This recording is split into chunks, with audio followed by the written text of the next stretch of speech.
บายดีข้าพเจ้าชื่อวิริคิดพุทธดีสังกัดอยู่ห้องการกสิกรรมและป่าไม้เมืองนาบากแข้งพะบางวันนี้ข้าพเจ้าจะมาสาธิตการปลูกและการบัวระบัดรักษาส่วนมะเกียงนาบากข้อดีของการที่ว่าเฮาติดตาเนาะจึงมาปลูกนี่มันมีข้อดีแบบนี้เนาะอันที่หนึ่งนี่แม่นต้นไม้เฮาจะเป็นมากไว้เนาะหลังจากเฮาติดตามาแล้วจะเป็นมากไว้ช่วงแล้วแม่นเฮาจะได้แนวพันธุ์ดีเนาะแนวพันธุ์ว่านที่เฮาไปคัดเลือกจากต้นพันธุ์ที่เสียบเฮามาใส่เฮาจะได้รสชาติที่ดีว่านคือกับต้นพ่อแม่พันธุ์ที่เฮาไปเลือกมาเนาะอันที่3เลยแม่นต้นทรงพุ่มเฮาจะต่ำการเก็บผลผลิตจะเห็นได้ไวกว่าต้นที่เฮาปลูกแกนต้นปลูกแกนนี่มันจะค่อนข้างจากสูงเนาะแล้วอายุการเป็นมากของมันนี้จะอยู่ประมาณ 6-7 ปีจึงจะเป็นมากแต่ว่าตัวติดตานี้2 ปีปลายเขา3 ปีเขาก็ได้เก็บผลผลิตเนาะอุปกรณ์นี้เขาก็ที่มีจกมีสวนแล้วก็มีขุน้ำมีฝุ่นเนาะแล้วการเกี่ยพื้นที่นี้ต้องได้ทางหญ้าอนามัยพื้นที่ให้มันสะอาดเกลี้ยงงามดี2นั้นมันการขุดคุ้มปลูกเนาะขนาดของคุ้มนี้ต้องอยู่ในประมาณ40x40 ซนติเมตรแล้วหลังจากขุดแล้วเขาก็เอาปูนข้าวว่าน1 กำมือแล้วตากแดดไว้ประมาณ 5-7 วันเพื่อฆ่าเชื้อหรือปรับความเป็นกรดเป็นด่างของดินเนาะเราจึงทำการปลูกระยะห่างในการปลูกนี้ระหว่างต้นต่อต้นแล้วก็เท่าต่อเท่านี้แม่น4x4 เมตรก่อนที่ปลูกนี่เขาต้องผสมฝุ่นในดินที่เอาขุดออกมาในอัตรานี้แม่นฝุ่น10 กิโลแล้วกับผสมกับดินที่เอาขุดออกมาเราใส่ให้เต็มคุ้มต่อคุ้มเนาะแล้วจึงทำการปลูกแล้วหลังจากนั้นเราขุดลงนิดนึงหลังจากนั้นเราก็ทำการปลูกเลยการปลูกหันเราก็เวลาเราจีกเบาออกแล้วเราก็ควัดเบิ่งว่ามีหากมันคดมันงอบ่ถ้าว่ามีเราก็ได้ทำการตัดออกเนาะตัวมันคดงอนะเวลาเอาลงคุ้มเนาะต้องตั้งให้มันเพียงดีให้มันซื่อดีให้เบาเนาะอยู่เนื้อจากหน้าดินนี้ประมาณอยู่ครึ่งนึงหลังจากนั้นเขาก็เอาดินเข้า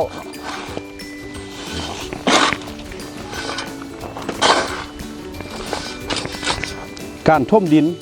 เนาะท่มดินหน้าเบานี่ให้มันอยู่ระดับประมาณเส้นหนึ่งเนาะจากหน้าเบาขึ้นมาบ่ให้มันท่มสูง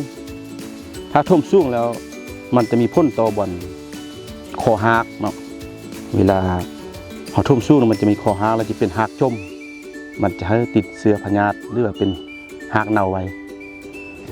แล้วหลังจากนั้นเราก็ตูมดินเนาะตูมดินเข้า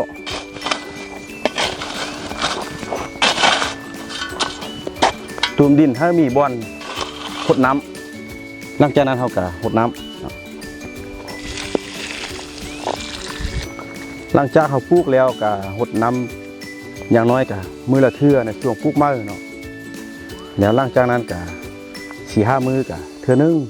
เบิ่งแต่ความซุ่มถ้าว่าความซุ่มไล่นี่ก็มันจะเรื่องเนาะมันจะบ่ขึ้นหลังจากเขาปลูกได้ประมาณ2 เดือนเนาะเขาก็ได้มาใส่ฝุ่นก่อนเขาจะใส่เนี่ยเขาก็ได้แป้งดินอ้อมต้นเนาะแป้งห้องอ้อมต้นแต่บ่ให้มันติดต้นใส่ตามทรงคุมของมันหลังจากเขาขุดห้องแล้วเขาก็ใส่ฝุ่น15 นี่ประมาณ1 ขีดต่อต้นแต่ถ้าว่าต้นเขาใหญ่2 ปีขึ้นไปแล้วเขาใส่อยู่ประมาณ3 ขีดต่อต้นในปีหนึ่งเขาจะใส่อยู่3 เทื่อแล้วก็ผสมกับฝุ่นคอกเขาจะใส่ปีหนึ่ง2 เทื่อแต่ว่าต้นน้อยนี่เขาก็ใส่อยู่10 กิโลถ้าว่าปลูกได้2 ปีขึ้นไป3-4 ปีแล้วเขาก็จะใส่อยู่ประมาณ15-20 กิโลต่อต้นฝุ่นคอกเนาะหลังจากนั้นเขาใส่ฝุ่นแล้วเนาะเขาก็กบดินท่มถ้ามีความสะดวกก็ให้เอาเฟืองเนาะเฟืองแห้งมาปกไว้ปกรักษาความซุ่มของหน้าดินยิ่งเป็นการดีหลังจากใส่ฝุ่นแล้วเขาก็หดน้ำปกติให้พยายามติดตามเบิ่งความซุ่มของต้นไม้ในยามแล้งบ่ให้มันแห้งไล่เกินไปแล้วก็บ่ให้มันซุ่มไล่เกินไปถ้าความซุ่มไล่นี่ถ้าว่ายามพ่นนี่มันอาจจะเกิดพญาธิหากเน่า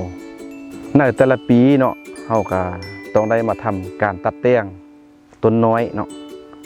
ปีหนึ่งเฮาสิตัดอยู่เทื่อนึง2 เทื่อ เบิ่งตามให้มันได้ทรงพุ่มที่งามให้มันเจริญเติบโตดีหลังจากเขาตัดแต่งมาฮอดนี้เนาะการสาธิตการปลูกมะเกียงและการบูรณารักษาส่วนมะเกียงของข้าพเจ้าก็ได้สิ้นสุดลงถ้าหากท่านใดมีความสนใจอยากเรียนรู้อยากปรึกษาด้านเทคนิคต่างๆก็ติดต่อหาข้าพเจ้าได้ที่เบอร์95165990ขอขอบใจ